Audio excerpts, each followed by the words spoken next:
des compétences actuellement requises pour la main-d'œuvre dans les entreprises changeront d'ici 2022 et plus de la moitié des employés auront besoin d'acquérir de nouvelles compétences différentes ou plus avancées. Enfin, les compétences digitales devraient générer environ 230 millions d'emplois en Afrique subsaharienne d'ici 2030. Encore faut-il former ces futures forces vives aux métiers de demain et bien sûr retenir les talents existants. Enfin, il est important de ne pas exclure une partie de la population africaine, souvent rurale et âgée. Cette fracture numérique doit être réduite pour permettre à tout un chacun de faire partie d'une nation numérique. Cela passe sans aucun doute vers une lutte féroce contre l'électronisme, c'est-à-dire une inhabilité numérique. Durant le sommet mondial africain sur la société de l'information, le SMSI, qui s'est tenu au mois d'août 2020, les Nations unies ont interpellé les dirigeants africains sur l'urgence d'accélérer la transformation numérique du continent à travers une priorité, la lutte contre l'électronisme. Donc vous le voyez, c'est un sujet passionnant, pas spécialement facile et cependant extrêmement clé pour une Afrique digitale. Afin de discuter plus en détail de cette problématique, je vous demande d'accueillir son Excellence et ministre M. Saïd Oumar Coulibaly, qui est ministre des Postes, des Télécommunications et de l'Économie numérique en Guinée-Conakry. M. Abossé Akwe Kpakbo, qui est expert TIC, directeur de l'économie numérique et de la commission de l'UEMOA au Burkina Faso. Et enfin, M. Loïs Tamalgo, VP Public Relations for Sub-Saharan Countries chez Huawei, Northern Africa Region. On accueillera plus tard M. Ahmed Saka Yarou, qui est directeur de cabinet auprès du ministère du Numérique et de la Digitalisation du Bénin. Alors, messieurs, bonjour. Alors, une première question pour vous, Monsieur le ministre, puisqu'on a la chance de vous avoir ce matin et pour un temps limité. Comme je l'ai mentionné, il y a un vrai potentiel dans mon introduction, il y a un vrai potentiel pour l'Afrique dans la digitalisation. Encore faut-il pouvoir créer une culture numérique au sein de cette population. Est-ce que vous pouvez nous expliquer comment vous voyez les méthodes, quelles sont les actions que vous avez menées pour instaurer une réelle culture numérique au sein de la population africaine en général et puis en Guinée-Conakry en particulier? Merci beaucoup, Monsieur Jean-Georges. Merci pour cette opportunité qui m'est offerte et aussi à travers moi à la Guinée de s'exprimer à travers cette webconférence. Écoutez, nous particulièrement, avant d'abord de rentrer dans le vif du sujet et de parler un peu de la culture du numérique, il faudrait d'abord expliquer, bien sûr, aux participants et aussi aux parties prenantes les opportunités qui leur seraient offertes une fois que leur environnement est numérisé.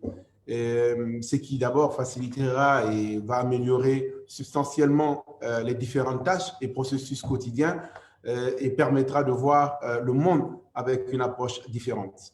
En ce qui concerne la Guinée, le président de la République, son Excellence le professeur Alpha Condé, depuis son élection en 2010, il a toujours prôné cette culture du numérique. Il n'arrête pas de le dire dans différents discours que l'Afrique, et particulièrement la Guinée, l'Afrique en général, a raté les 3 premières révolutions industrielles. La première pour cause d'esclavagisme et les deux suivantes pour cause de la colonisation, et que l'Afrique ne doit pas rater cette 4e révolution industrielle qui est la révolution numérique.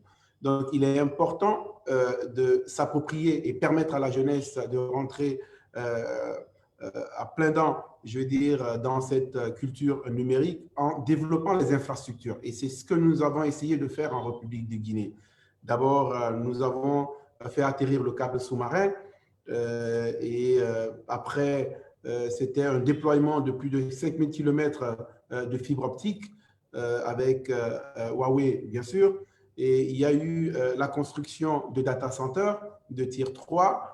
Aujourd'hui, la Guinée est le pays champion dans l'interconnectivité des pays africains. Et ce qui va nous permettre d'avoir un marché digital unique et extrêmement important parce que nous voyons que politiquement, l'intégration africaine a peine à émerger et nous sommes convaincus qu'avec le numérique, nous réussirons vraiment à créer cette intégration. D'ailleurs, Nous avons énormément évolué avec l'Alliance Smart Africa en essayant d'abolir le roaming entre les pays africains, ce qui facilitera, comme on le fait dans le cadre politique, les échanges entre le mouvement des biens et services, mais aussi qu'aujourd'hui, l'ensemble de ces activités se font dans un environnement plus virtuel. Et il y a un cadre aussi harmonisé de politique sous-régionale, passant par la cybercriminalité, la politique sur la cybersécurité et l'ensemble des politiques permettant effectivement à l'Afrique de pouvoir rentrer dans cette émergence numérique. Merci, Monsieur Koulibaly. Je me permets de revenir sur ma première question. On a bien compris les infrastructures, on a bien compris le rôle de la Guinée en tant que champion numérique et avec les câbles sous-marins et les data centers. Peut-être on peut basculer sur la deuxième partie de ma question qui était centrée sur l'humain. Comment envisagez-vous ou comment avez-vous déjà mis en place, très, très certainement, la participation de la population au sein de cette culture numérique? Absolument. Il est important parce que quand on parle de compétences ou de capital humain, il est extrêmement important de mettre un accent particulier sur l'appropriation de la population de cette culture, mais aussi des enjeux et de toute l'infrastructure qui sera mise en place. Et il faudrait comprendre que le numérique dans son ensemble a juste cette potentialité d'influencer la productivité des entreprises et aussi de nos populations. Donc, il est extrêmement important que nous mettons au cœur de cette évolution et de ces stratégies du numérique l'humain, et qui repose sur ses compétences et sur ses capacités à pouvoir s'approprier.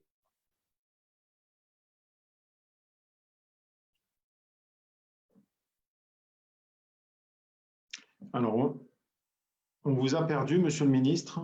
On va attendre quelques secondes pour voir si la connexion reste. Alors, on va continuer de discuter ensemble. Bonjour, Monsieur Abossé. On a eu l'occasion de discuter un petit peu avant ce… Alors, je vous pose un petit peu la même question, si vous le voulez bien. Quelle est la part de l'humain dans cette transformation digitale et quelles sont, selon vous, les actions qui sont à mener ou déjà menées pour amener la population africaine vers une culture digitale? Alors, d'abord, je vous remercie. Je voudrais remercier Son Excellence, Monsieur le Ministre, d'avoir accepté de participer à et féliciter e-conférence pour cette initiative. Alors, moi, pour avoir une réelle culture du numérique au sein des populations, je vois 4 choses. Je dis c'est 4 prérequis. Le premier prérequis, je le mets ici exprès, peut-être que ce n'est pas le premier, c'est d'abord l'existence d'une offre que je qualifierais de foisonnante de services numériques. Il faut qu'il y ait une offre foisonnante de services numériques. La deuxième chose, c'est qu'il y ait une capacité des utilisateurs à utiliser le numérique, des usagers à utiliser le numérique.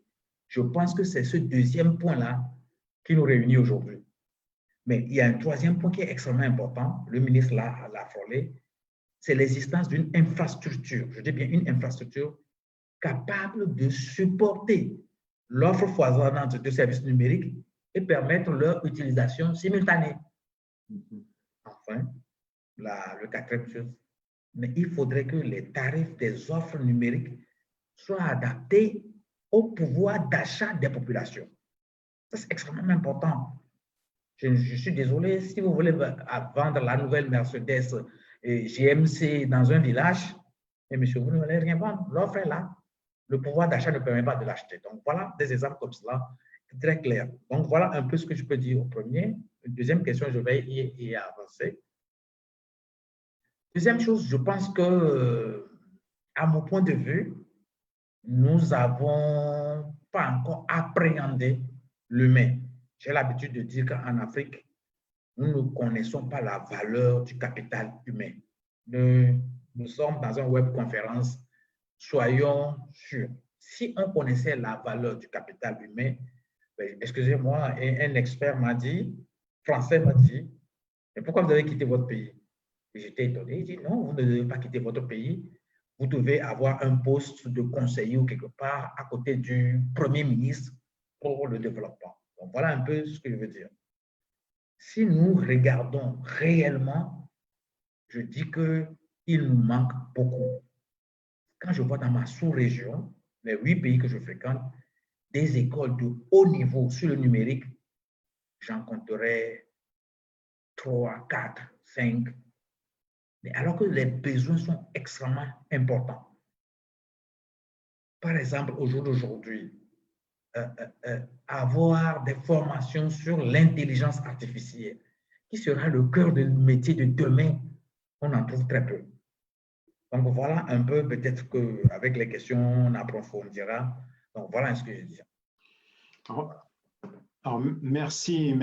Abossé pour cette introduction, on va dire. Alors, Monsieur Tamalgo, rebonjour. Bonjour Jean-Noël. Merci de nous avoir rejoints. Alors, je suis désolé, je vais revenir à chaque fois, je vais replacer l'humain au centre de notre conversation. Et puis, j'ai une question pour vous. Loïs, quelle est la place de l'humain et son rôle dans le processus de la révolution numérique actuelle? Et puis, j'aurai une deuxième partie de question qui est, le numérique sert-il l'homme ou est-ce l'inverse? Merci Jean-Noël, je vous remercie. Merci à e-conférence de m'avoir invité à ce webinaire. Et je tiens à dire bonjour à mes copanélistes, notamment M. Abossé Paco de la commission de l'UEMOA et à M. le ministre qui s'est déconnecté, qui nous rejoindra certainement. Je crois qu'il est là. Monsieur le ministre, j'étais en train de vous remercier. Oui, voilà, avant de prendre la parole. Technique. Voilà, d'accord. Donc, je voudrais donc répondre à la question posée par Jean-Noël sur le rôle et la place de l'humain dans la révolution numérique. Est-ce que le numérique sert-il l'homme ou est-ce l'inverse? Permettez-moi de présenter très brièvement Huawei en Afrique. C'est 20 ans de présence avec une première entrée en Égypte en 1997. Nous sommes présents dans plus de 50 pays africains. Et nous avons participé à la construction de plus de 50% des réseaux 3G, 4G sur le continent et déployé à peu près 200 000 km de fibre optique sur l'ensemble du continent. Et je crois que d'ici à 2030, puisque la Banque mondiale dit qu'il faut à peu près 230 000 km de fibre optique en plus à l'Afrique pour être à un niveau optimal, nous ambitionnons de contribuer à ce déploiement dans le souci de continuer à aider le continent africain qui est le lieu le mieux adapté pour nous au monde pour l'évolution du numérique à nos jours. Et voilà, et nous allons apporter à notre manière notre contribution. Nous avons également participé à former des talents dont je donnerai quelques détails. Est-ce que l'humain a une place, un rôle et qu'en est-il aujourd'hui? Je dirais tout simplement que, à mon avis, la révolution numérique n'est pas que technologique. La technologie n'est probablement pas d'ailleurs le centre de la révolution numérique. La technologie est un support. Lorsqu'on parle de révolution du numérique, digitalisation, nous parlons avant tout d'une révolution de politique, c'est-à-dire une volonté politique. Et je tiens à féliciter Monsieur le ministre et des pays comme la Guinée qui ont eu une forte volonté politique de mettre en place des infrastructures pour digitaliser le pays et bien d'autres pays. Donc, il s'agit d'abord de politique, de cadre juridique. Il s'agit aussi de transformation socio-culturelle, j'allais dire de transformation sociétale. Il s'agit de gouvernance parce qu'il faut négocier entre les différents acteurs. Et c'est l'homme qui est le conducteur de toutes ces transformations et de tous ces mouvements. Et la technologie vient comme le support qu'il faut pour permettre à cette révolution numérique d'avoir lieu. Donc, ce qui veut dire que la technologie n'est pas, j'allais dire, au centre de la révolution numérique, mais c'est l'homme qui est au centre de la révolution du numérique. Donc, la machine permet de réaliser le projet qui a été pensé par l'homme. Aujourd'hui, ce qui fait peur, c'est que les machines sont en train de devenir ou sont devenues, j'allais dire, intelligentes entre guillemets, parce qu'on a accordé à ces machines la faculté à travers des algorithmes de pouvoir apprendre ou d'apprendre à apprendre. Mais je crois qu'il est important de comprendre clairement que lorsqu'on prend, dans le cas de l'intelligence artificielle, un cerveau humain et un cerveau artificiel, c'est 100 milliards de neurones contre 77 000 neurones artificiels. Il n'y a pas de commune mesure. Donc, c'est des émotions et une conscience de soi contre des calculs scientifiques sans âme. Donc, il est important de comprendre qu'il n'y a pas lieu d'avoir peur de la machine. L'homme est toujours aux commandes, l'homme est toujours au contrôle. Et ce qui est important, c'est que lorsque la machine nous arrache des emplois répétitifs, des tâches répétitives, ce n'est pas pour mettre l'homme à l'écart, mais c'est une invite à l'homme de s'élever à un niveau supérieur de ses potentialités pour pouvoir voilà, continuer à innover, parce qu'en fin de compte, la machine n'innove pas, la machine ne pense pas. C'est l'homme qui innove, c'est l'homme qui pense, c'est l'homme qui est le leader. La machine suit. Donc, à mon avis, la technologie, elle est neutre. Et pour ce qui concerne Huawei, nous avons compris cela et ce qui fait que nous sommes engagés résolument dans l'innovation à travers un investissement massif dans la recherche et le développement. Je reviendrai pour vous dire en quoi nous mettons l'homme au centre de tout cela. Et nous investissons à peu près 15% de notre revenu annuel, voilà, dans la recherche et le développement, qui pour nous signifie recherche appliquée, recherche fondamentale, éducation et tout. Mais au-delà de tout cela, nous avons des initiatives en matière de formation des talents, en matière de prise en main de la technologie comme étant pour le bien de l'homme, comme étant pour l'amélioration de la condition de l'homme. Sur le continent africain, nous avons mis en place en termes de formation la Huawei ICT Academy, à travers laquelle nous avons formé à peu près 50 000 talents au niveau africain. Et nous avons des certifications au niveau, nous avons pu certifier à peu près 20 000 personnes ces dernières années. Donc, il faut dire que pendant le COVID, rapidement, on a compris que l'élévation du trafic qui est montée d'à peu près 25 à 30% et même 63% pour des pays comme l'Afrique du Sud, commandait que l'homme ait de nouveaux instruments technologiques. Et ce qui nous a permis, je crois que ça a été le cas également en Guinée, dans d'autres pays, de déployer des systèmes de vidéoconferencing qui ont permis de continuer la communication. Dans des pays comme le Maroc et le Gabon, nous avons également déployé l'intelligence artificielle pour rendre le diagnostic en cas de maladie beaucoup plus rapide, entre 3 et 8 fois plus rapide. Cela a amélioré en quelque sorte la prise en charge en matière de santé pour les hommes. Et j'en passe lorsque nous pensons au COVID lui-même qui a été combattu par, j'allais dire, un bras technologique à un moment donné. Il est clair que l'homme est au centre, non seulement en tant qu'innovateur, en tant que leader, mais aussi en tant que bénéficiaire. Il n'y a pas lieu d'en avoir peur. Il faut juste abandonner à la machine les tâches de bas niveau et s'élever à un plus haut niveau de notre potentiel. Merci. Alors, merci Loïs. Monsieur le ministre, juste avant de vous redonner la parole, puisque vous avez été coupé tout à l'heure, je aimerais donner la main à monsieur Abossé, juste parce qu'il souhaite également rebondir sur cette notion de possible asservissement entre l'humain et la machine. Allez-y, monsieur Abossé. Alors, je pense que, merci Jean-Noël, je pense que monsieur Loïs a abordé un aspect, mais il y a l'autre aspect, et permettez-moi de paraphraser quelqu'un. Numérique sans conscience n'est que ruine de l'homme. Numérique sans conscience n'est que ruine de l'homme. Effectivement, le numérique nous facilite la vie. Je peux rester de la maison, commander un taxi. Je peux rester chez moi, commander un livre en temps de Covid. Mais cependant, si je fais du numérique un outil insociable, je suis dénaturé. Je ne suis plus un humain. Je suis dénaturé et ça devient une obsession pour moi et je suis en marge de la société. Je m'excuse, mais quand vous allez en Europe, regardez dans un métro, les gens ne se parlent pas, tout le monde a la tête baissée. Chez nous, on parle de génération tête baissée pour qualifier les gens qui sont dans sur son téléphone portable. Et ça nous pose énormément de problèmes. J'ai écrit un article par rapport au téléphone mobile, que le titre de l'article, c'est du téléphone mobile, un instrument d'incivilité et de risque sécuritaire. Sur la route, combien de gens téléphonent? Sont au volant en train de téléphoner. Vous allez entamer un carrefour, les gens continuent à téléphoner. Donc, ces aspects-là, c'est qu'on se fait asservir par la machine.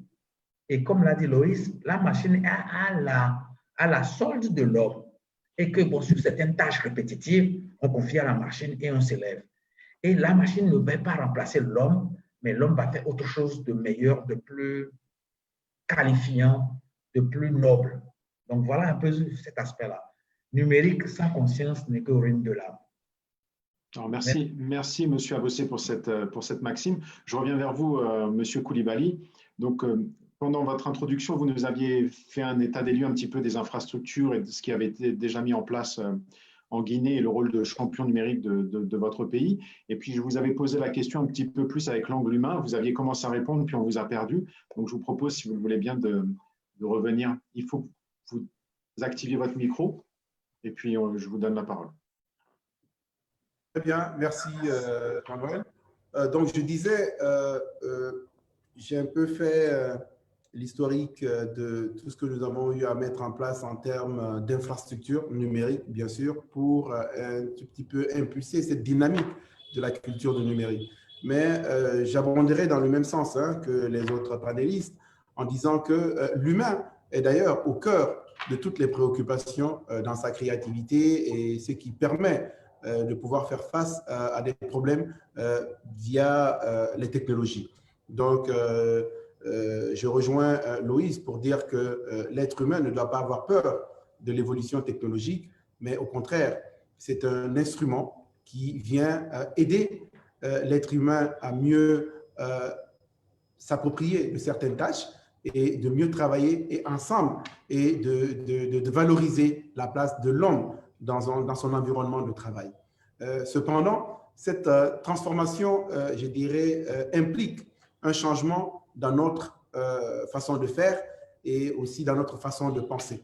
Donc, il est extrêmement important de voir cette transformation numérique comme étant un potentiel qui puisse influencer la productivité. Nous l'avons vu pendant cette période de Covid où tout le monde pensait qu'il allait avoir des pertes énormes d'emplois, mais au contraire, nous avons vu de la création d'emplois à travers le numérique et nous avons vu d'autres façons de faire et de travailler aussi, et qui a permis à certaines, la résilience d'ailleurs de certaines économies et de certains pays face à cette pandémie mondiale. Donc, c'est pour vous dire que l'être humain doit rester au centre et au cœur de cette transformation numérique et tout en mettant en place un cadre légal et réglementaire puis pouvoir nous permettre de pouvoir mieux s'intégrer et de pouvoir mieux gérer cette transformation digitale. Merci, M. Coulibaly. Tant que je vous ai, et je sais que votre temps est restreint, on va peut-être reprendre d'un point de vue chronologique l'introduction que j'avais faite. Je suis parti de l'école. Alors, j'aimerais savoir quelle est votre vision en tant que ministre sur le rôle de l'éducation. Et je pense tout d'abord, avant que ce soit la formation, l'éducation donc des plus jeunes, à travers deux axes que j'imagine, et peut-être qu'il y en a d'autres.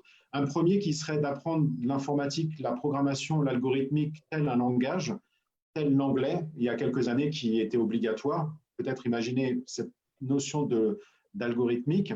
Et puis, le deuxième axe qui pourrait être de sensibiliser notre jeunesse dès tout petit aux bienfaits et aussi aux possibles risques des réseaux sociaux, en l'occurrence, d'Internet, des nouvelles technologies, de leur apprendre à mieux appréhender ces technologies. Qu'est-ce que vous pensez de ces deux axes? Et peut-être que vous en avez déjà mis en place certains et peut-être d'autres. Absolument, c'est extrêmement important, comme on le dit souvent, avec l'évolution de toute transformation ne vient pas sans conséquences.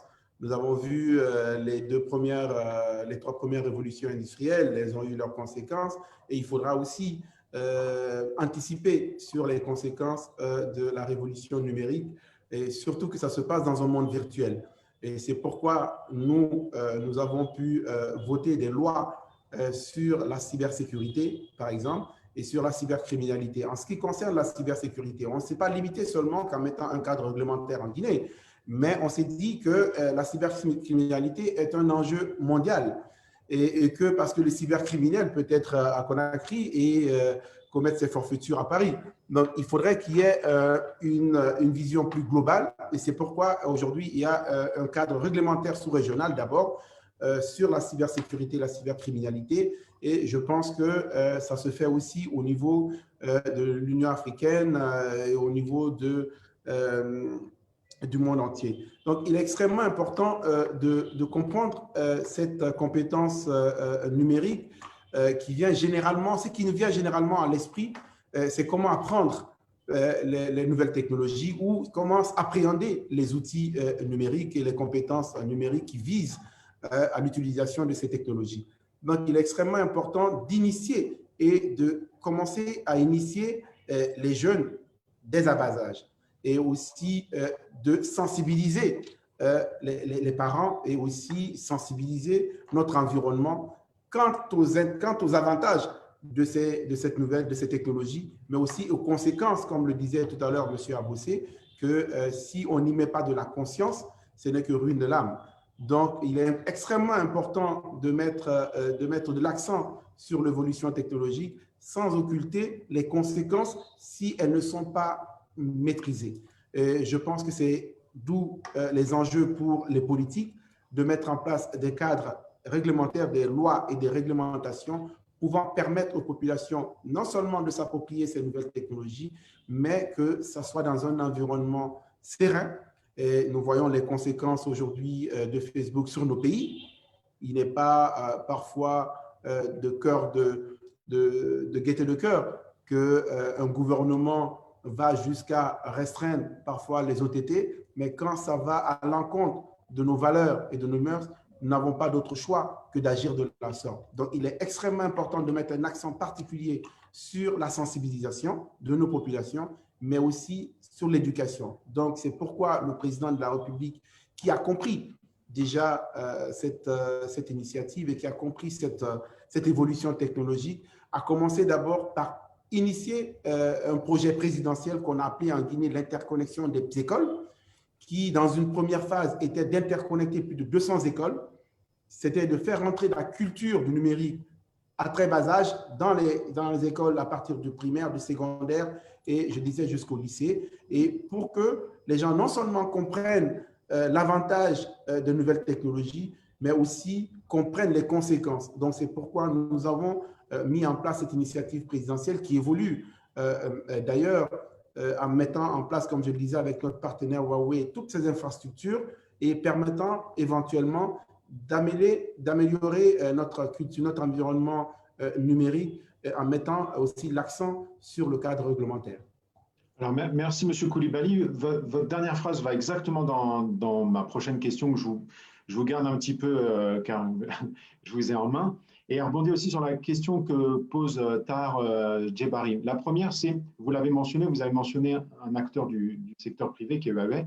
Est-ce que, alors ma première question est, est-ce qu'un État peut lui tout seul avoir une politique numérique? Donc, vous avez répondu à moitié. Donc, ma première question est, avez-vous quelques partenariats avec des membres du secteur privé?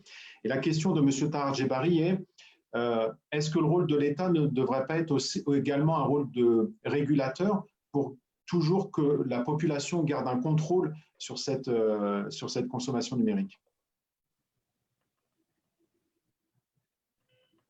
Oui, effectivement, il est important. L'État à lui seul ne peut pas, je dirais, n'a pas vocation d'ailleurs à contrôler ou à gérer l'ensemble de la politique liée à l'environnement ou à l'évolution du numérique. Il est extrêmement important d'associer des partenaires et d'associer des partenaires techniques, des partenaires au développement. Nous avons d'ailleurs associé par exemple la Banque mondiale et nous associons Huawei, même à nos politiques, nos politiques locales en ce qui concerne la sécurité du cyberespace et d'autres partenaires aussi, parce qu'il est extrêmement important que Huawei, étant équipementier, puisse intégrer dans sa politique aussi cette préoccupation et cette problématique liée aux conséquences et aux enjeux du développement du numérique. Donc, c'est pourquoi nous, dans notre façon d'appréhender cette évolution, mais c'est d'associer aussi toutes les parties prenantes, y compris les populations qui sont d'ailleurs les utilisateurs et les plus concernés. Donc, nous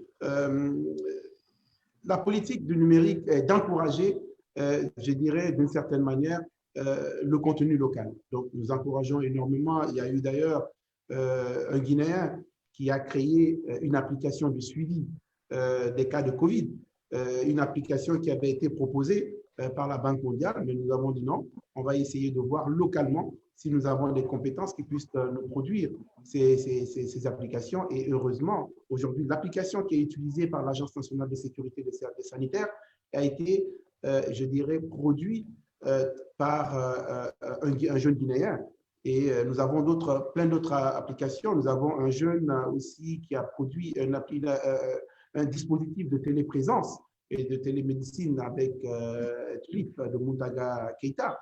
Donc, aujourd'hui, nous voyons que les Africains se sont appropriés, et les jeunes Africains d'ailleurs. Donc, c'est pourquoi il ne faut pas mettre à l'écart la politique, et surtout une politique leur permettant de mieux, je dirais, évoluer, de mieux s'épanouir dans leur environnement, mais aussi sécuriser l'environnement, parce que le cyberespace, comme on le dit, c'est un environnement réel transformé dans un environnement virtuel. Donc, il faudrait que les gens intègrent dans leur façon de faire que tout ce qu'on ne peut pas faire dans un monde réel n'est pas permis dans un monde virtuel, et que les lois et les réglementations soient là, pas seulement pour punir, mais aussi pour sensibiliser, parce que je le dis toujours, qu'utiliser la force pour faire comprendre ou faire appliquer la loi, elle est toujours contre-productive. Il faut instaurer une culture de dialogue, une culture permettant aux gens de mieux s'approprier et mettre l'accent beaucoup plus sur les avantages, et tout en faisant montre de prudence et dans l'utilisation de ces technologies. Et encore, comme le disait Abossé tout à l'heure, que dès qu'on enlève l'humain dans sa conscience, dans la fabrication ou dans la mise en œuvre de toutes choses, ça devient vraiment nuisible pour lui-même. Alors que l'objectif de cette transformation est vraiment de faciliter la tâche, mais aussi de créer un environnement où l'on puisse créer une société unie, mais pas une société divisée, comme on le voit aujourd'hui dans notre société, que les nouvelles technologies, si elles ne sont pas mieux expliquées, mieux maîtrisées, elles risquent de nous enlever de nos valeurs que nous avons connues, des valeurs de partage, de proximité, et ainsi de suite. Merci, Monsieur le Ministre, pour cette précision. Je reviens à vous, Loïs. On a une question de Ayovi Olivier Kouami qui fait référence à la formation. En fait, comment s'assurer que les jeunes générations sont préparées aux métiers du futur et comment créer un écosystème prospère afin de garder les talents africains sur le continent? Merci beaucoup, Jean-Noël. Je crois que Monsieur le ministre et M. Agbossé ont abordé déjà une partie de la question. Mais je dirais simplement que à nos jours, selon une étude qui a été menée par un centre de recherche de l'Université de Oxford et relayée par Isabelle Rouen dans son livre Les métiers du futur, 85% des métiers à l'horizon 2030 ne sont pas encore connus à nos jours. Donc, il y a des métiers qui vont évoluer dans leur forme comme dans leur fond, c'est-à-dire qui vont changer, qui existent déjà aujourd'hui et qui vont évoluer. Il y a des métiers qui vont être complètement révolutionnés, qui vont être transformés en grande partie. Et il y a la plus grande partie des métiers qui sont des métiers qui viendront en innovation de rupture, des métiers qui vont venir de manière disruptive. Donc, il est important aujourd'hui que l'école se rapproche de l'entreprise, ça c'est un, qu'il y ait un mariage entre l'école et l'entreprise. Je l'ai dit à un webinaire passé, il faut que l'école aille en entreprise et il faut que l'entreprise aille à l'école. S'il n'y a pas une fusion entre les deux environnements, il va être très difficile de préparer des talents au métier d'aujourd'hui quand on sait que les contenus dispensés à l'école ne sont pas forcément adaptés aux métiers actuels. Et quand nous savons aussi que les métiers à venir aujourd'hui vont venir de manière rapide et j'allais dire, on n'est plus en position statique, mais on est en position mobile. L'évolution est rapide. Donc, il est important que l'école soit au fait des évolutions qui viennent chaque jour. Donc, il est important que l'école et l'entreprise se mettent ensemble pour qu'il y ait un rapprochement pour permettre d'adapter les contenus. Il est important aussi d'adapter la méthode de formation. Est-ce qu'il faut continuer à avoir tout le monde en classe? Je crois que le Covid nous a d'ailleurs démontré qu'il faut changer les habitudes, mais on ne peut pas continuer à former de manière statique pour répondre à un besoin qui est mobile.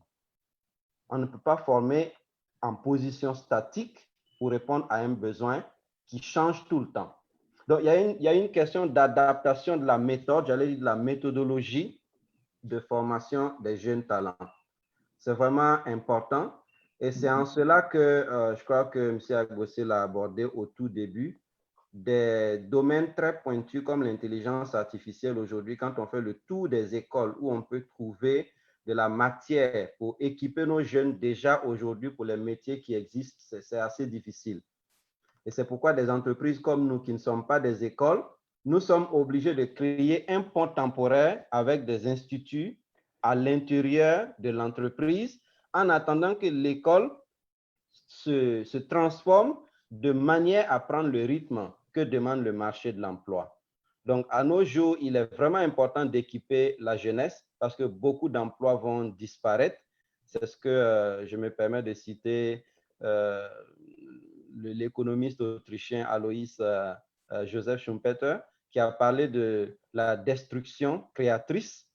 Beaucoup d'emplois vont disparaître, mais il y aura aussi beaucoup plus d'emplois qui seront créés. Tout est question de comment adapter le contenu de la formation et de rendre ce contenu-là constamment ajustable et la méthodologie de formation pour atteindre le maximum de jeunes possible. Nous avons aujourd'hui 800 millions de jeunes en Afrique qui ont moins de 25 ans. Et chaque année, nous avons à peu près 3 millions de jeunes qui sont déversés sur le marché de l'emploi. D'ici 2050, ce chiffre va beaucoup augmenter. C'est vrai, beaucoup d'emplois seront créés. Il y aura à peu près 30 millions de jeunes déversés sur le marché de l'emploi d'ici 2050.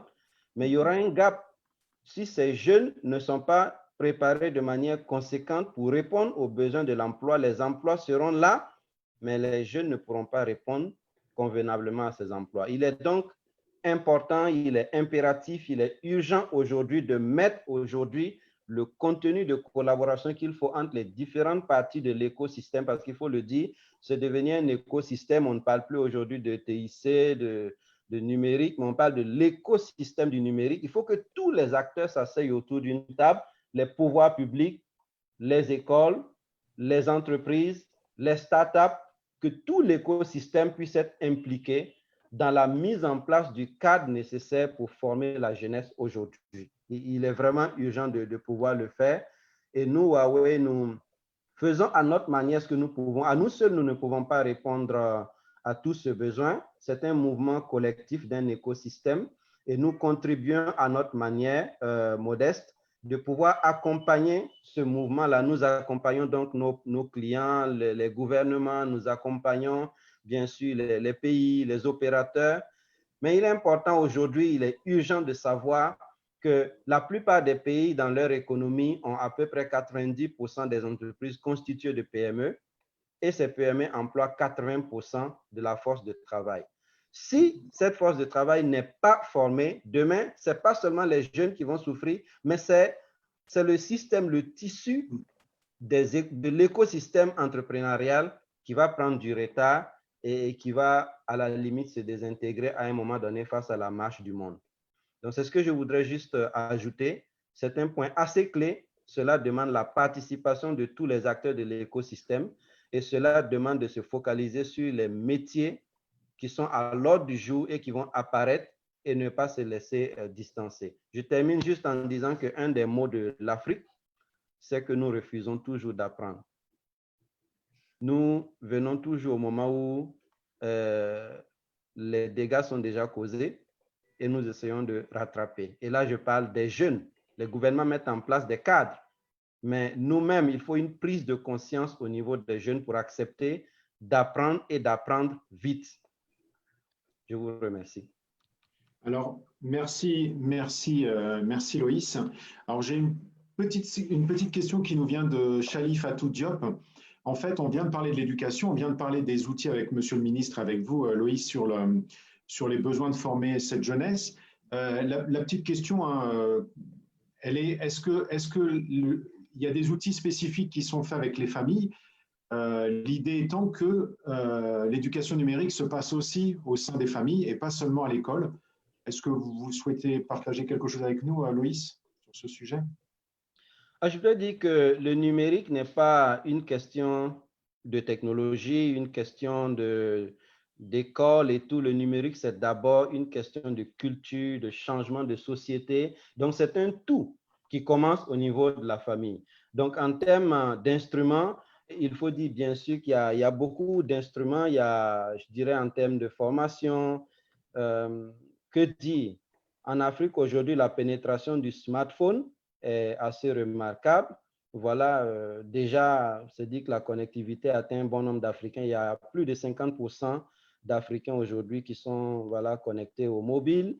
C'est vrai qu'en termes de smartphone, parce qu'il faut parler d'utilisation de données, d'Internet, il faut bien sûr parler de smartphone. Il n'y en a pas beaucoup. Il y a juste à peu près 23,3 millions de personnes qui ont un smartphone, mais cela va évoluer. D'autant plus qu'entre l'année dernière et cette année, ça a évolué d'à peu près 6,6%.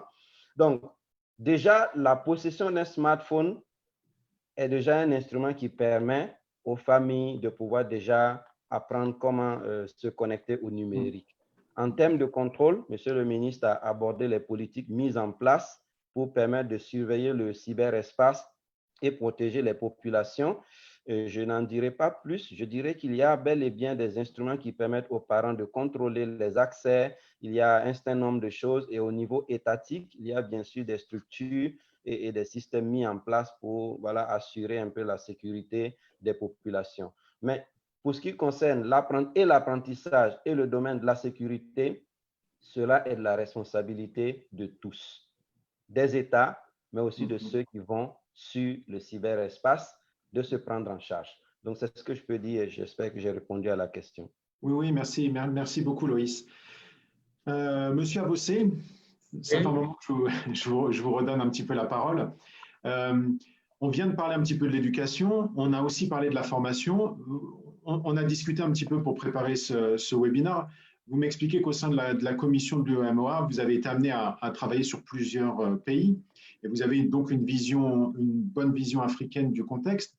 J'ai des questions qui m'arrivent de Tahar Djebari, où on parle, et on a mentionné tout à l'heure l'intelligence artificielle. Alors, ma première question est sur la formation. Est-ce que vous voyez des axes se détacher, intelligence artificielle, ordinateur quantique? Est-ce que vous pensez que les États africains doivent faire un focus sur certaines technologies plus que d'autres? C'est ma première question. Et la deuxième, c'est une fois que ces talents seront formés localement en Afrique ou bien même à l'extérieur, comment les retenir? Comment les faire revenir au pays s'ils sont à l'extérieur ou comment les retenir s'ils ont été formés en Afrique? Merci beaucoup.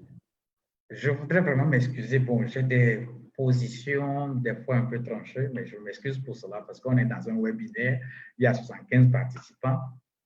Premièrement, l'Africain n'a pas conscience de la valeur humaine, de la compétence humaine. Ça, c'est une constante. Mon expérience dit ceci. Monsieur le ministre, permettez-moi de vous titiller. Hein. Normalement, nous avons tendance à ce que l'administratif prenne le pas sur l'expertise, ce qui n'est pas normal. Voilà un peu ce que je veux dire. Maintenant, quant à ce qu'il y a un domaine à privilégier, j'ai envie de dire non. Moi, je dis ceci, il faut mettre une stratégie en place. Et la stratégie va régler deux types de problèmes. L'accès des populations au numérique et comment développer des compétences de haut niveau. Et j'ai nommé cette stratégie la stratégie de l'entonnoir renversé. J'ai vu sur les questions, on parlait de l'éducation de base. Moi, par exemple, je serais politique à prendre des décisions. L'éducation de base dans le domaine du numérique, je ne ferai pas cas peut-être dans les 5-10 ans. Pourquoi? Parce que pour moi, l'entonnoir renversé, il y a la partie plus non évasée, c'est la partie étroite. Cette partie étroite, pour moi, c'est l'enseignement supérieur. Et au niveau de l'enseignement supérieur, je déploierai énormément de compétences. Je mettrai en place des ratios, je mettrai en place des cursus qui permettent de développer des compétences qui vont m'aider quand je vais descendre sur la partie évasée de l'entonnoir. Et c'est cette compétence-là que je vais utiliser. Et je réponds un tout petit peu à votre question de savoir les compétences, on en fait quoi? Ce sont les gens que je vais former dans la partie étroite de l'entonnoir qui vont me permettre de vulgariser le numérique dans la partie évasée de l'entonnoir. Et je mets un certain nombre d'années pour y aller. Pour nous, il est extrêmement important de développer partout. Au jour d'aujourd'hui, je voudrais dire ceci, l'intelligence est la ressource la mieux partagée, la mieux distribuée par, pour ceux qui croient, par le Créateur. C'est-à-dire que l'on soit blanc, noir, jaune, l'intelligence est la même. Je vous assure que c'est la même. Et donc, cela veut dire tout simplement que si nous décidons d'aller sur l'intelligence numérique, nous allons tellement développer de compétences à tel point que cette compétence-là, on peut le vendre à l'étranger. Et il peut rester chez nous et aller. Je vais vous donner l'exemple du football. Lors de la dernière Coupe du Monde, quand Pogba marque un but et qu'il crie, il fait du... Je dis, excuse-moi, traite. Il a abandonné la mère patrie. Mais une voix intérieure me dit, mais la bossée, s'il était resté dans la mère patrie, il ne serait pas arrivé là-bas. Parce que nous n'avons pas mis les moyens pour qu'il arrive là-bas. C'est de la même manière que nous n'avons pas mis les moyens, par exemple, pour qu'on puisse développer des numériques à un niveau élevé. Je vous donne un exemple très simple. Pour moi, dès la classe de 3e, monsieur le ministre, je voulais pas, permettez-moi de parler parce que j'ai un ministre qui m'écoute et qui peut-être va le faire partager. Dès la classe de 3e, on peut développer une filière mathématique informatique. Donc, ils ne font que de la mathématique, un peu de physique, de la mathématique, le minimum de littérature pour eux, peut-être de l'anglais. Mathématiques informatique. On peut dire qu'il a un baccalauréat numérique. Et ce baccalauréat numérique dit qu'il rentre en entreprise, il a appris des logiciels, il a un certain nombre de choses. Voilà. Et il peut maintenant continuer plus haut parce que le niveau mathématique lui permet et il peut aller vers l'intelligence artificielle, la reconnaissance faciale, le développement des circuits intégrés, ainsi de suite. Donc, voilà un peu ce que je voulais dire. C'est extrêmement important pour moi. Je pense que nous n'avons encore rien fait pour ce qui concerne l'éducation, l'apprentissage. Donc, voilà un peu ce que je veux partager, Jean-Noël. Vous avez fait un parallèle avec le football. On en avait parlé un petit peu. Quand on parlait des talents africains, on avait fait un parallèle avec l'équipe de France de foot en disant que l'équipe de France de foot n'avait jamais rien gagné. Et quand les joueurs de foot français sont allés jouer dans les championnats étrangers, finalement, l'équipe nationale est devenue plus forte. On l'a mentionné, 2 joueurs en Angleterre, 3 en Allemagne, 4 en Espagne, etc. Finalement, l'équipe de France, elle se veut internationale. Pour les Africains, les bons étudiants sont courtisés. Les bons étudiants du numérique sont courtisés par des pays étrangers. Et même eux, parfois, ont envie d'aller explorer l'international, au Canada, en Europe, aux États-Unis, en Asie, peu importe. Beaucoup aussi vont revenir au pays. Est-ce que vous pensez qu'il y a des moyens spécifiques, Monsieur Abossé, je reviens vers vous, est-ce qu'il y a des moyens spécifiques pour essayer de faire revenir ces talents au pays? Et à nouveau, comment les garder pour ceux qui sont champions? Merci. Permettez-moi de faire un peu le parallèle avec la médecine.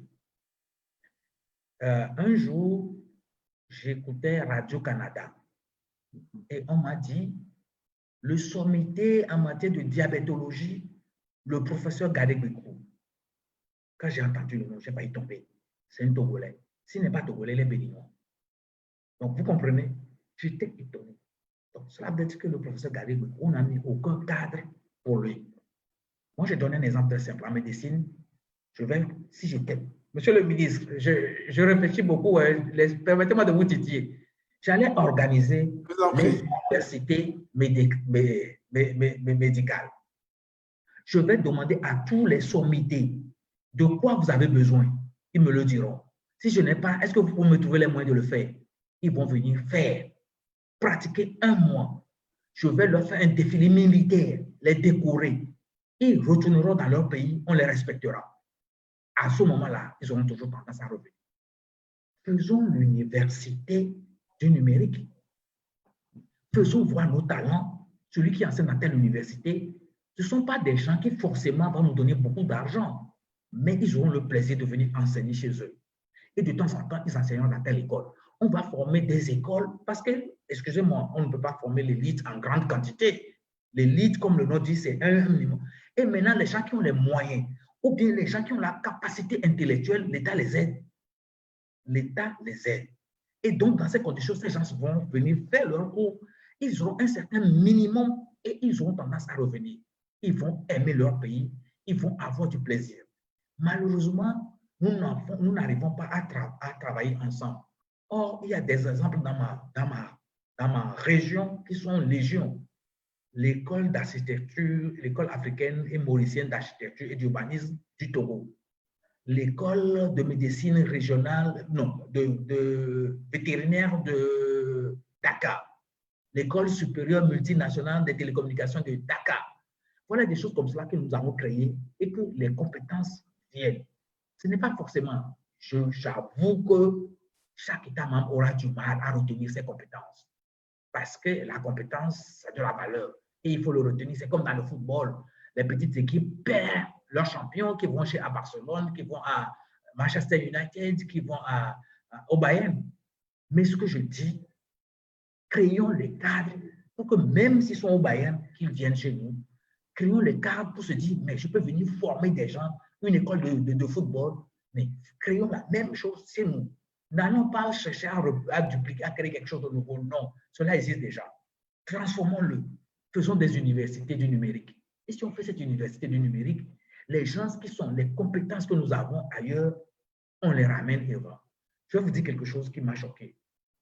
Dans tous les pays développés, on a un répertoire de toutes les compétences.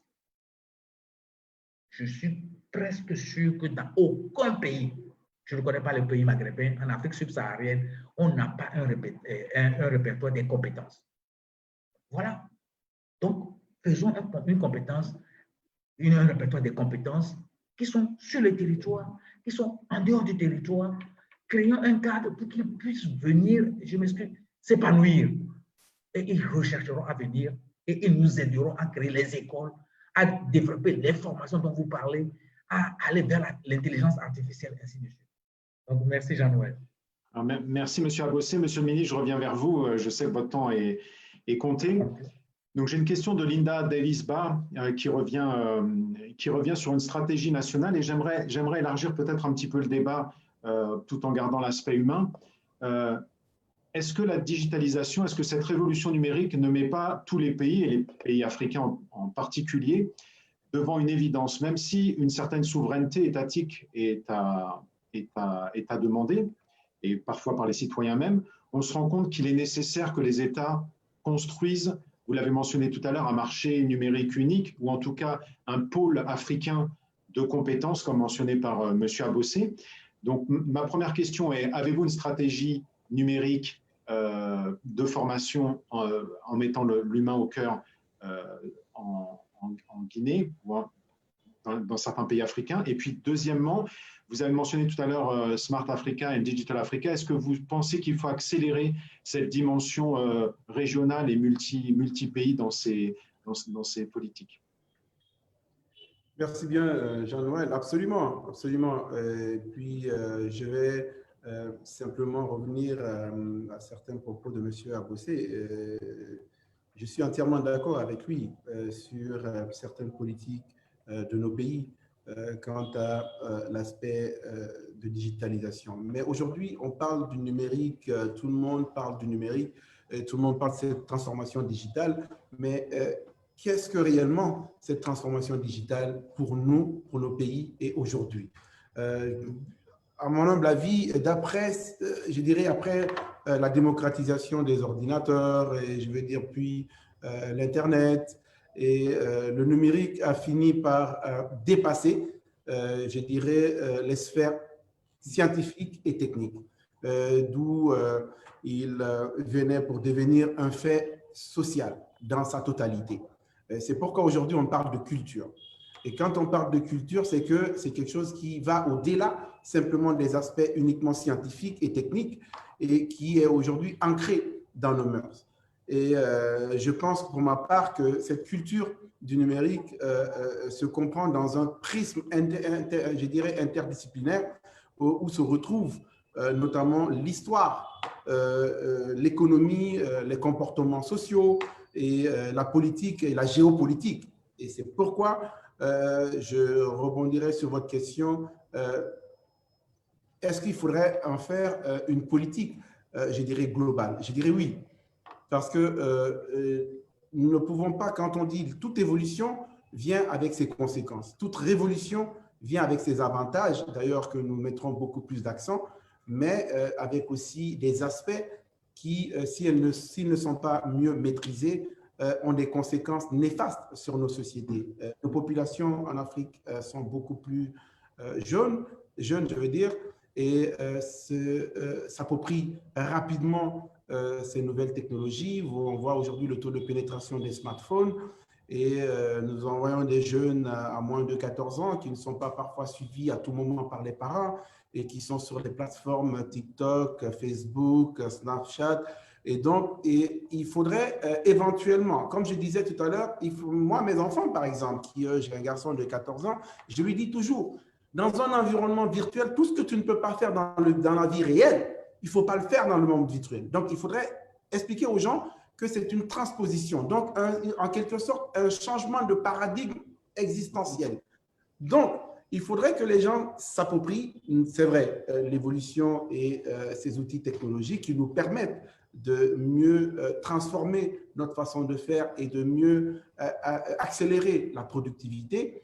Mais ces changements et cette évolution technologique ne doivent pas, par contre, nous amener à être nuisibles à nous-mêmes et à notre environnement. Et c'est pourquoi nous mettons l'accent sur une politique de sensibilisation, une politique, je dirais, permettant, comme je disais tout à l'heure, aux écoles d'être initiées.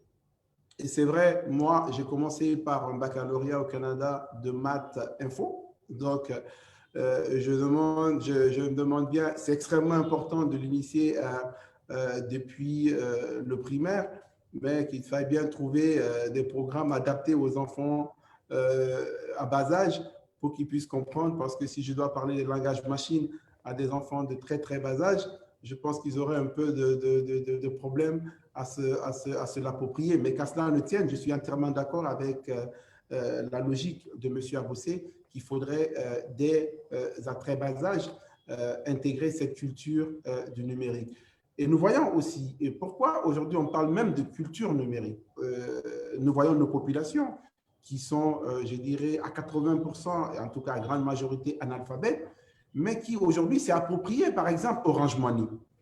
Et sans comprendre, et si on n'essaie pas de sensibiliser, moi, à chaque fois, je suis interpellé parfois par des personnes qui me disent, mais j'ai transféré de l'argent à tel endroit, je n'ai pas pu l'avoir, une personne m'a appelé, et tout ça, nous voyons qu'il y a un changement de cybercriminalité, l'arnaque, le cyber-arnaque a beaucoup évolué, et en quelque sorte, si nous n'essayons pas de mettre l'accent sur la sensibilisation et l'éducation pour que cette culture puisse nous servir, elle risque vraiment de nous désavantager et même freiner l'évolution de nos sociétés. Donc, c'est pourquoi il faut, dès à bas âge, intégrer cette culture du numérique, mais aussi pour nos populations beaucoup plus âgées et qui n'ont pas eu la chance de s'approprier ces nouvelles technologies ou de faire même des écoles, c'est de permettre d'être mieux sensibilisés pour qu'ils puissent comprendre non seulement les avantages,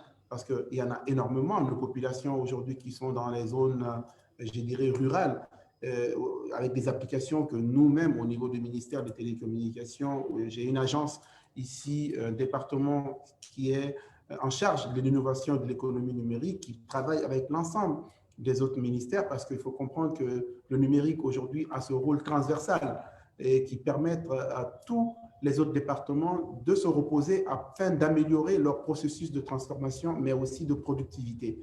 Donc, nous créons des applications avec le ministère de l'Agriculture permettant aux agriculteurs qui sont dans les fins fonds de la Guinée de pouvoir vendre leur culture sans avoir à se déplacer.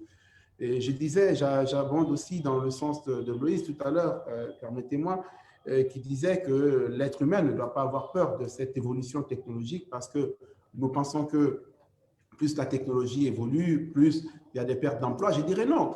Au contraire, si nous prenons l'exemple simplement sur le e-education, l'enseignement à distance, si nous aurons toujours besoin de ce professeur, donc il ne va pas perdre son emploi.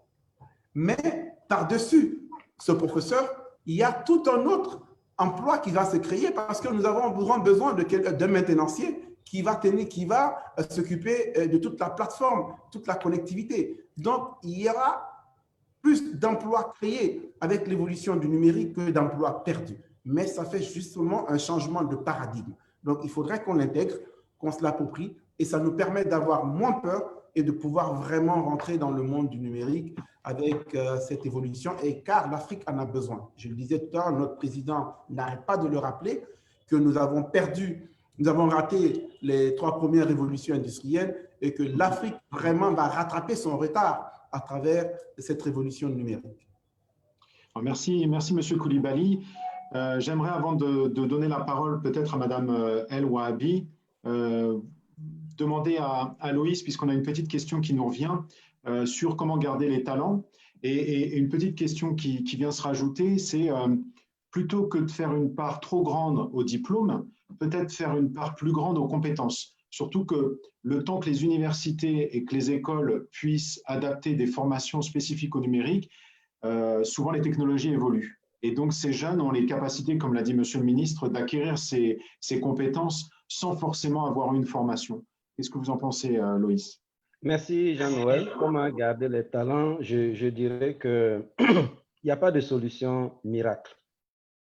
Je crois que dans le cours du monde, les grandes sociétés qui ont évolué, qui ont connu un peu des crises, des révolutions, ont tous connu une fuite des talents. Et ensuite, ils ont créé les conditions qu'il faut pour que ces talents reviennent. Je crois que cela dépend de nos États, voilà, de mettre en place les conditions qu'il faut pour garder les talents ou faire revenir les talents. Et moi, je dirais qu'il ne serait pas aussi bon qu'on fasse revenir des talents demandeurs d'emploi, mais il faut faire revenir des talents créateurs d'emploi.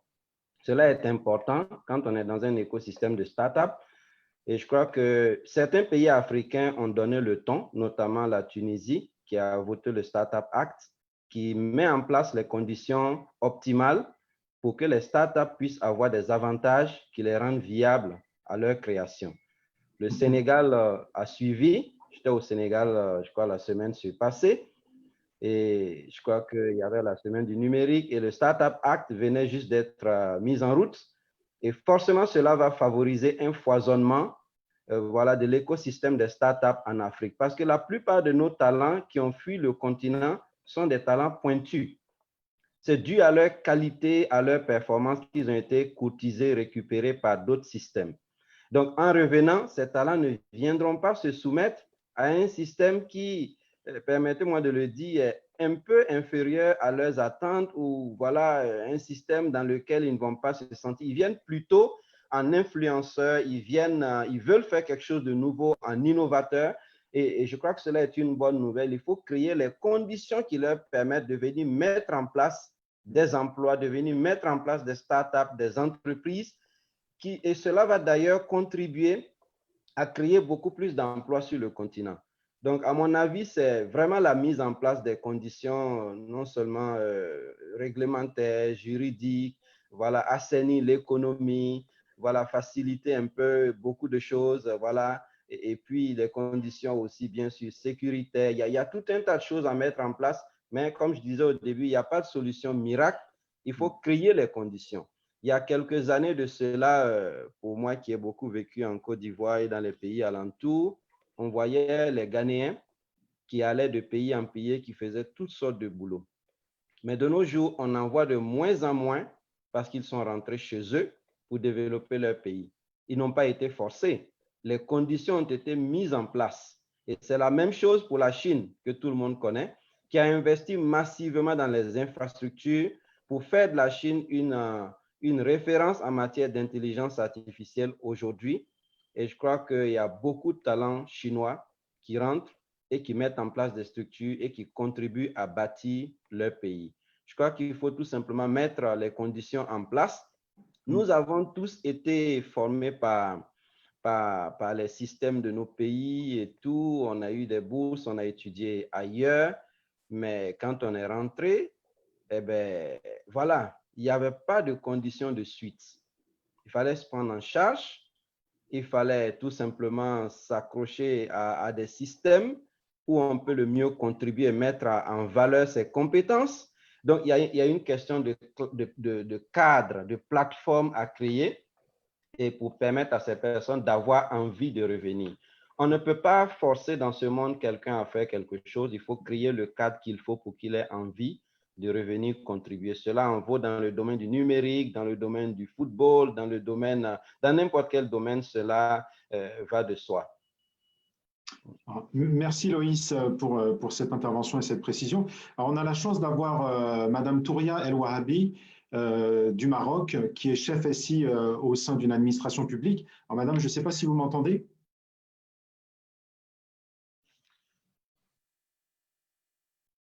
Alors, je vais essayer une deuxième fois. Est-ce que vous m'entendez, Touria?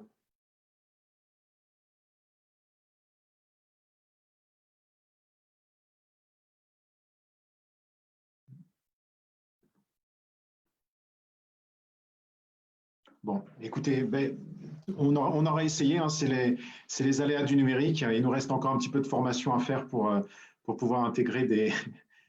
Ah, je vois qu'il y a une action qui se passe, donc je vais attendre encore quelques petites secondes. Du coup, je vais en profiter, Monsieur Abossé, parce que j'ai vu que vous m'avez dit que dans les années 70-80, la France avait perdu ses grands chercheurs, mais ce qui est dramatique, c'est que ça continue toujours. Le prix Nobel de chimie 2020 a été attribué à une Française d'une équipe, mais qui n'a jamais quasiment travaillé en France. Hein.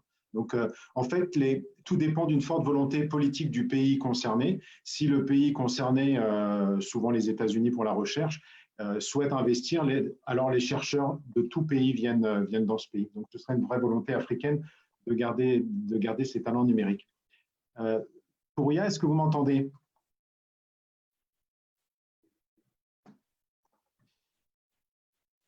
Alors, vous êtes en muet?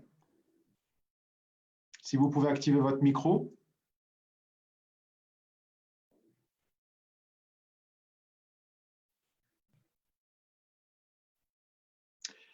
Bon, écoutez, c'est tant pis, on aura essayé. Monsieur le ministre, est-ce que vous êtes encore là? Je vais profiter des dernières minutes que vous pouvez nous accorder. Ah, très bien. Voilà, parfait. Sur le dernier volet, alors, on a parlé tout à l'heure de soucis pour les personnes plus âgées, souvent rurales, d'intégrer un monde digital. On parle d'électronisme. Est-ce que vous souhaitez mettre en place, ou est-ce que vous avez déjà mis en place des politiques spécifiques pour intégrer de manière plutôt rapide et souple à travers les postes, par exemple, sur des formations basiques ou des systèmes de sensibilisation? Et puis, j'ai une question de Aimé Djembi qui dit « Quel est l'avenir des plus anciens en entreprise avec l'avènement du numérique ?» Est-ce que l'État a déjà pris en considération cette évolution pour ces populations? Oui, absolument. Je dirais que nous n'avons pas mis une politique générale permettant aux populations, que moi j'appellerais d'ailleurs maintenant les populations vulnérables, parce qu'aujourd'hui, toute personne qui ne s'est pas appropriée ces technologies de l'information et de la communication devient une personne vulnérable.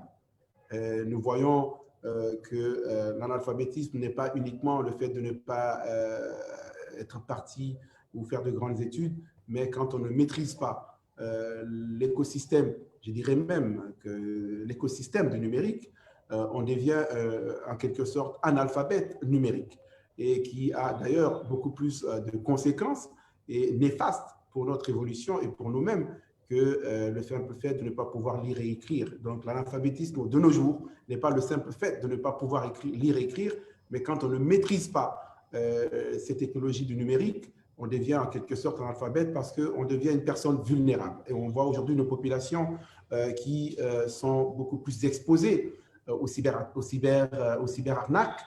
C'est tout simplement parce qu'ils ne sont pas assez sensibilisés, ils ne sont pas rentrés à même dans cette histoire du numérique.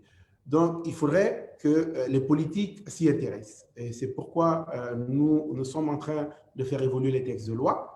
Nous sommes en train de mettre en place des règlements et des réglementations pouvant permettre non seulement de protéger, je dirais, ces personnes vulnérables, que je dirais toujours, parce que quand je dis toujours à ces personnes, on me dit, mais non, pourquoi tu fais rentrer les gens d'une autre classe dans la classe des personnes vulnérables? Et je dis, mais oui, quelqu'un qui ne maîtrise pas aujourd'hui l'environnement et l'écosystème du numérique devient une personne vulnérable parce que simplement, il détient un téléphone et à travers son téléphone, ça devient un outil pour qu'on puisse lui soutirer tout ce qu'il ne voudra pas.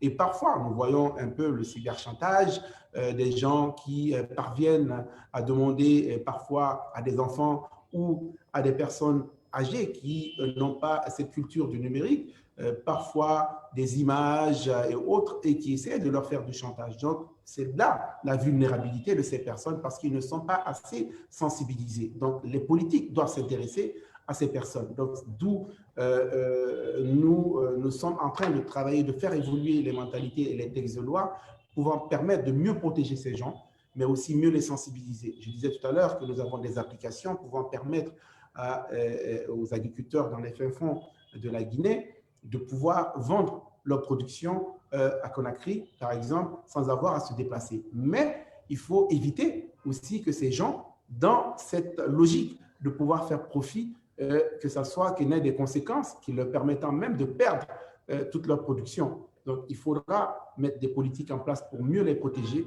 et il faudrait mettre des voies et moyens aussi pouvant les sensibiliser à l'utilisation de ces outils et de ces technologies de l'information et de la communication. Merci, Monsieur le Ministre. Avant de vous redonner la parole, Loïs, je voudrais, Monsieur Abossé, vous souhaitez rebondir sur cette question, et puis on va profiter, comme on rentre dans le dernier quart d'heure, après votre réponse et vos précisions accompagnant la réponse de Monsieur Koulibaly, avoir votre petite conclusion, s'il vous plaît. Merci beaucoup, Jean-Noël. Cette question est extrêmement importante. Le monde moderne sera violent pour l'électronisme. Celui qui ne sait pas utiliser les outils numériques, il sera en marge. C'est-à-dire, c'est quelqu'un qui est perdu et qui marche, tout le monde vient le dépasser et il est totalement perdu. À la limite, il va à sa perte. Il sera, ce que je dis est très important, il sera très violent. Je vous donne un exemple. J'étais en conférence à l'UIT, Union internationale des télécommunications, je passe par Paris et je vais chez ma soeur qui me tend un boîtier et qui me dit « vous ne valez rien ». Parce que j'étais en ce moment chez un opérateur de télécommunications et elle parlait de France Télécom qui est devenue Orange. Elle veut avoir un accès Internet. Pour sa fille, elle va à l'agence, elle paye, on lui donne un boîtier, on dit « vous pouvez partir ». Mais attends, elle ne peut pas, elle ne sait pas. Dans le boîtier, il faut l'ouvrir, il faut l'installer, c'est-à-dire installer le routeur, mettre un DVD dans l'ordinateur. Bon, bref, c'était trop compliqué. Je reviens, ça il y a une quinzaine d'années. Je reviens aujourd'hui dans le cadre du Covid. Pour aller dans certains pays, il faut remplir un formulaire, payer par carte bancaire ou par monnaie mobile. Je suis au regret de constater que il y a beaucoup de gens qui voyagent, qui sont illettrés, qui ne peuvent pas remplir. Qu'a-t-on mis en place? Je reviens d'Abidjan. Je suis revenu vendredi d'Abidjan où j'étais à une conférence sur le commerce électronique. Mais pour repartir, quelle fut ma surprise que face au centre d'analyse, il y a un cybercafé qui s'est installé qui ne fait que ça. Malheureusement, il vous prend 10 000 francs CFA. Disons 10 000 francs, ça fait combien de dollars? 20 dollars. Alors que le test coûte à peu près 100 dollars. Bon, en prenant grosso modo. Donc, il vous prend pratiquement 1/5 de ce que coûte le test. Donc, voilà des problèmes concrets. Et ce sont là qui m'ont fait réfléchir. Je trouve des experts qui m'ont fait réfléchir en se disant que nous devons mettre en place une stratégie qui fasse que un individu né sur le territoire national n'échappera pas au numérique. Si dès la base maternelle, on le commence, il l'a. S'il sort du système scolaire, il va dans l'apprentissage, les chambres de métier, les chambres de...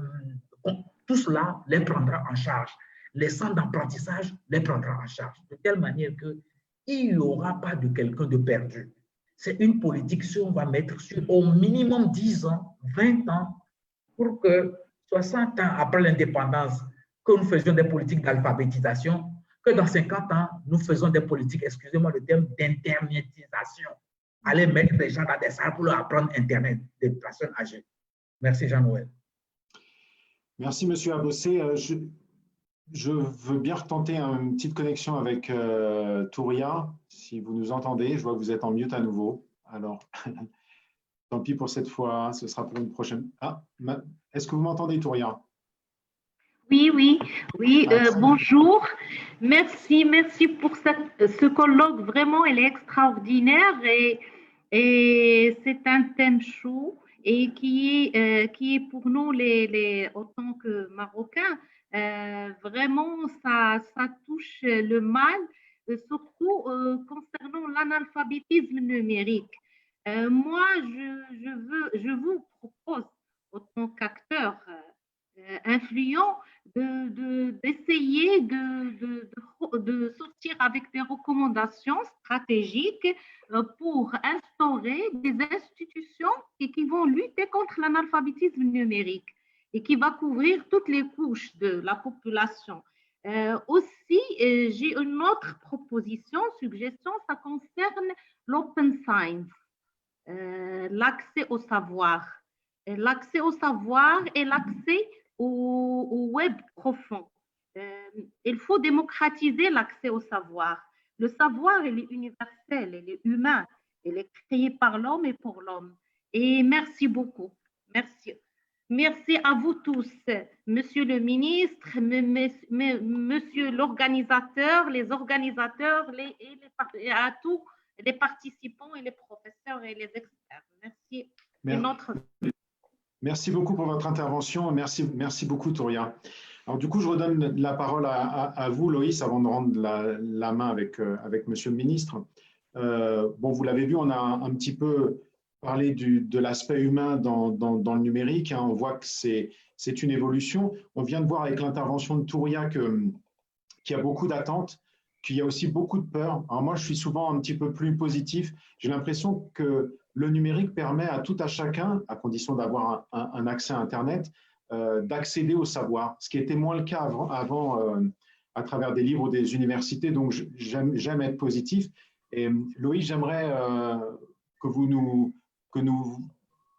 si vous souhaitez intervenir sur les différentes questions qu'on a eues, que vous puissiez le faire, et puis nous donner votre conclusion pour ce webinaire. Merci Jean-Noël. Effectivement, nous sommes dans une zone d'accélération, d'acquisition du savoir rendu possible par le numérique et par les instruments à utiliser à nos jours. Et je crois que ce que Touria a dit est quelque chose de très intéressant.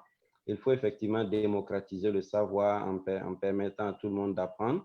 En ce qui concerne le web profond ou le deep web, là, il y a quand même un problème de sécurité qui se pose, problème de juridique, réglementaire. C'est important. C'est vrai qu'il y a beaucoup de savoir dans le deep web qui constitue 90% de tout l'Internet, parce que l'Internet public que nous avons, ce n'est que 10%. Mais dans ces 90%, c'est un monde, j'allais dire, pratiquement sans foi ni loi.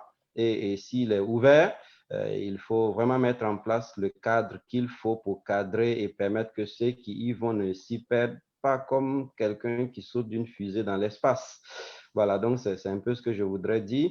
Et en ce qui concerne les personnes âgées, je suis de ceux qui croient que quels que soient les efforts que nous allons faire en matière d'alphabétisation digitale, il y aura toujours un gap. Et je crois que même dans les pays développés, il y a toujours des personnes, je lisais ce matin, il y a toujours des personnes qui vivent dans l'électronisme et qu'il faut aider. À mon avis, il faut quand même des systèmes de support voilà, de ceux qui sont déjà dans cette connaissance-là, pour soutenir ceux qui n'arrivent pas à s'accrocher, aider à remplir un formulaire, aider à faire ceci. À côté de la formation directe, à mon avis, il faut aussi des systèmes de support. Pour qu'il y ait une doublure, pour rendre beaucoup plus efficace, parce qu'on ne pourra pas convertir directement toute la population. En Afrique, nous avons la chance parce que je crois que la population qui a entre 55 et 70, 80 ans, voilà, n'est pas assez large. La jeunesse s'approprie rapidement. Mais quand même, pour cette frange de la population, à mon avis, il faut prévoir un système de support à côté qui, par ailleurs, c'est une bonne nouvelle qu'elle crée des emplois. Si l'État peut réguler juste la facturation et les éléments d'accompagnement, c'est aussi, à mon avis, une forme d'innovation qui permet à la société d'avoir des maillons complémentaires quant à ce qui ne marche pas dans le système. Et ceci dit, je crois qu'il faut intensifier l'alphabétisation digitale par des écoles mobiles, par des contenus adaptés, par des contenus online, permettre aux gens de savoir où trouver les bons contenus. Cela est très important et je terminerai juste en disant que l'homme est toujours au centre de l'innovation. En fait, c'est l'homme qui fait l'innovation et c'est toujours l'homme qui en bénéficie. Et je suis très d'accord avec son Excellence, Monsieur le Ministre, qui dit qu'il ne faut pas avoir peur des technologies. Il faut juste surmonter sa peur et adopter et savoir qu'au bout du compte, c'est encore nous, hommes, qui allons révolutionner ces technologies-là dans les années à venir. Lorsqu'il y a quelques années, on parlait de GPRS, déjà tout le monde disait « Ah, nos enfants vont aller sur Internet. » Mais aujourd'hui, on parle de 4G, on parle de plus que cela. Et c'est beaucoup plus de débit, c'est beaucoup plus d'informations, c'est voilà, Internet ouvert, Internet appartenant à tout le monde, deux Internet. Ça a évolué grandement. Il ne faut pas avoir peur. Que nous le voulons ou pas, le monde va avancer. Il faut s'adapter. Et il faut simplement se mettre en position de responsabilité et ensemble avec l'écosystème conduire l'innovation qui est en cours. Merci Loïs. Vous l'avez dit, hein, l'humain au cœur du système, c'est important. J'aime à rappeler le support de Microsoft au tout début sur Windows. Hein, quand vous aviez un problème pour accéder à Internet, vous cliquez sur un hyperlien qui vous emmenait sur Internet pour avoir la solution. Donc, vous n'arriviez jamais à trouver la solution. Voilà. Il faut toujours garder l'humain, même pour le support. Alors voilà, on arrive dans la dernière partie. Monsieur Koulibaly, je vous fais le même exercice.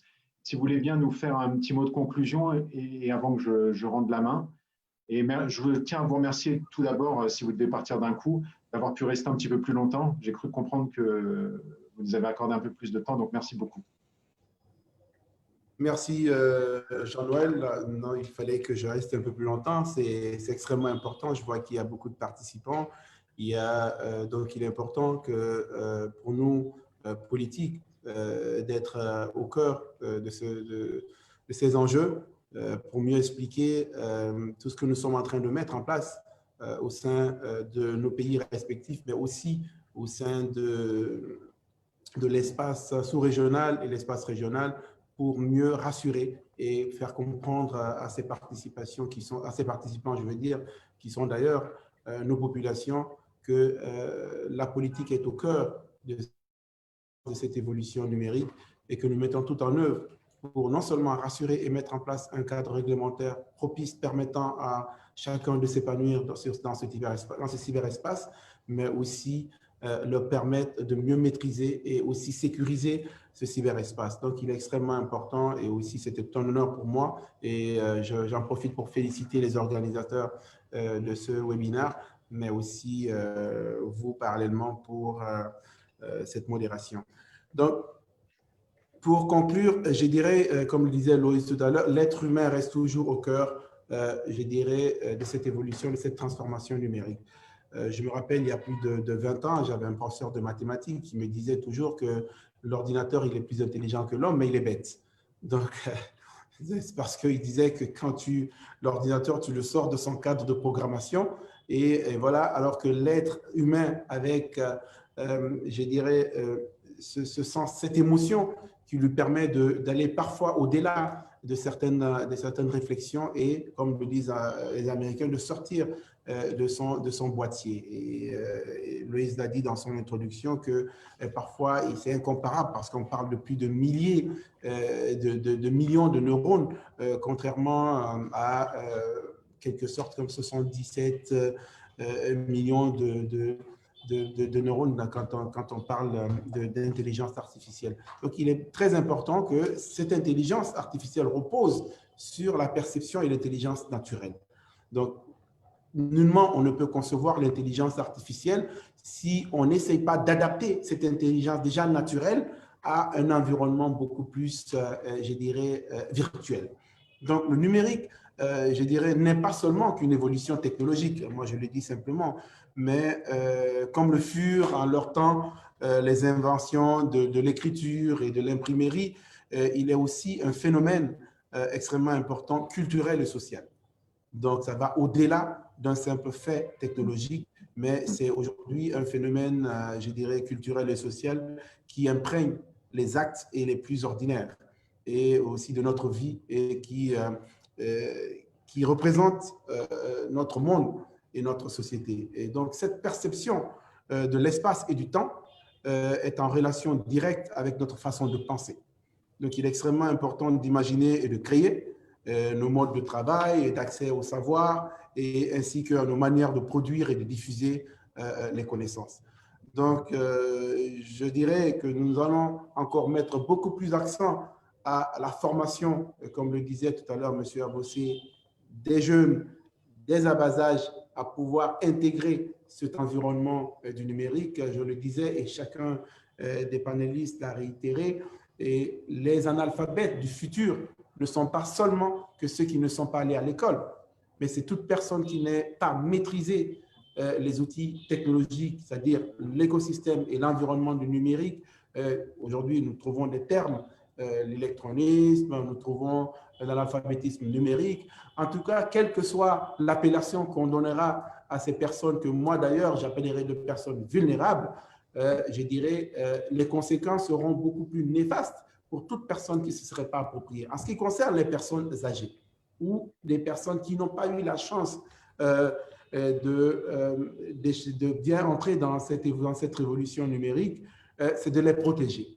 Parce qu'il est extrêmement difficile d'aller apprendre à mon grand-père tous les aléas de nouvelles technologies, mais je pense que je peux quand même mettre un environnement pouvant le protéger.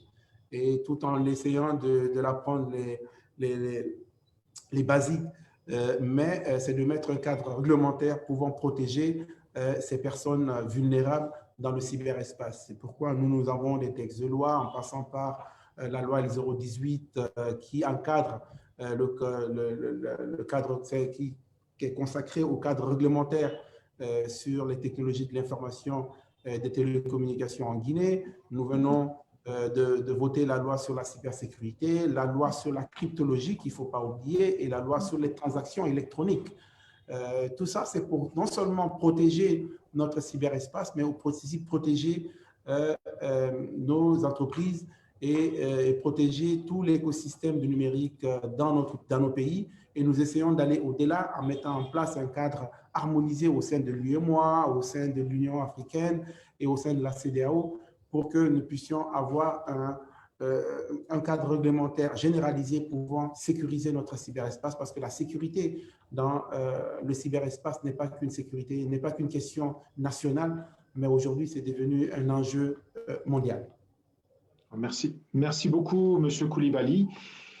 Alors, moi aussi, j'ai retenu 6 points de cette discussion. Le premier, c'est de ne pas rater cette révolution. C'est une chance importante pour l'Afrique. Elle ne doit pas rater cette révolution, comme vous l'avez mentionné, Monsieur le Ministre. 2, la machine suit toujours, l'homme continue de l'idée.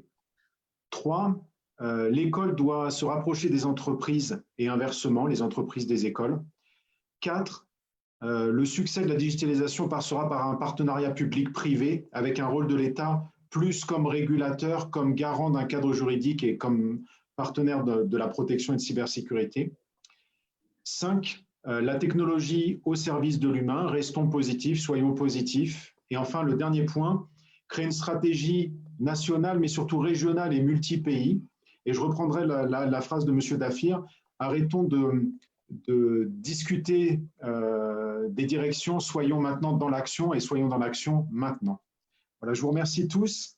Monsieur le ministre, à nouveau, Monsieur Tamalgo, Monsieur Abossé, merci pour votre participation. Merci pour les échanges. Merci à tous nos participants qui étaient encore plus de 100 aujourd'hui. Merci pour toutes les questions. On n'a pas pu les prendre. On a essayé de faire au maximum. Je vous retrouve bientôt pour un nouveau Digital Africa Live et je rends la main à Soukaina. Bonne fin de journée à tous. Au revoir.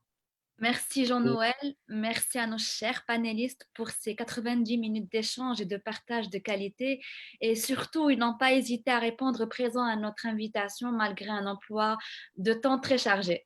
Donc merci à nos chers spectateurs aussi qui nous ont rendu les débats encore plus intéressants et plus riches à travers les questions posées et on s'excuse si on n'a pas pu prendre l'ensemble des questions ainsi. Donc nous espérons vous revoir très prochainement pour une nouvelle webconférence. Et j'en profite aussi pour vous souhaiter une excellente fin d'année et à bientôt. Merci. Au revoir. Au revoir. Au revoir. Au revoir. Au revoir à tous. Mes hommages, Monsieur le ministre. Merci beaucoup. Merci. Au revoir.